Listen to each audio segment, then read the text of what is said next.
Welcome to tasty fruit. ఈ మధ్య కాలంలో ప్రతి ఒక్కరూ స్టేటస్ సింబల్ గా ఏసీని వాడుతున్నారు. ఇది మనకు ఎంతో ప్రయోజనం చేసినా దీనివల్ల తలనొప్పి, స్కిన్ అలర్జీ, వాంతులు లాంటివి వస్తుంటాయి.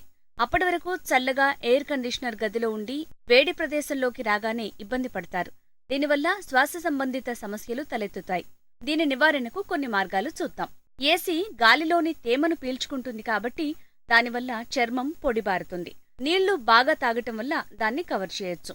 లేదా గోరువెచ్చని నీళ్లలో చిన్న నిమ్మముక్కను వేసి తాగటం వల్ల శరీరానికి తేమను అందించినట్లవుతుంది. మరియు శరీరంలోని వ్యర్థాలు బయటికి వెళ్లిపోతాయి. రెగ్యులర్ గా సర్వీస్ చేయించాలి. ఇలా చేయటం వల్ల దుమ్ము, ధూళి, వైరస్, బ్యాక్టీరియా దరికి రావు. కలబంద జెల్ వాడాలి. ఇది చర్మానికి, కాలేయానికి బాగా పనిచేస్తుంది. మూత్రనాళ ఇన్ఫెక్షన్లను తగ్గించేందుకు కూడా బాగా పనిచేస్తుంది. హెర్బల్ ఆయిల్ ని రోజుకోసారి ఏసీ ఉంచిన గదిలో చల్లాలి. ఏసీ ఉన్న గదిని ఎప్పుడూ మూసి ఉంచుతారు. మూసి ఉన్న గదిలో వాసన రాకుండా ఈ ఆయిల్ ఉపయోగపడుతుంది. పుచ్చకాయ తింటే మినరల్స్ వస్తాయి. దీనివల్ల వ్యాధి నిరోధక శక్తి పెరుగుతుంది.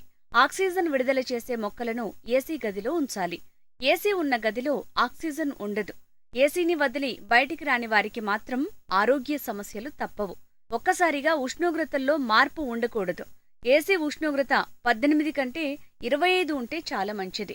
దానివల్ల కండరాలు పట్టుకోకుండా జాగ్రత్త పడొచ్చు. సో వ్యూయర్స్, చూశారు కదా, ఈ చిన్న చిన్న చిట్కాలను పాటించి ఏసీని ఎంజాయ్ చేయండి. Thank you viewers for watching our videos. Please subscribe our tasty fruit channel.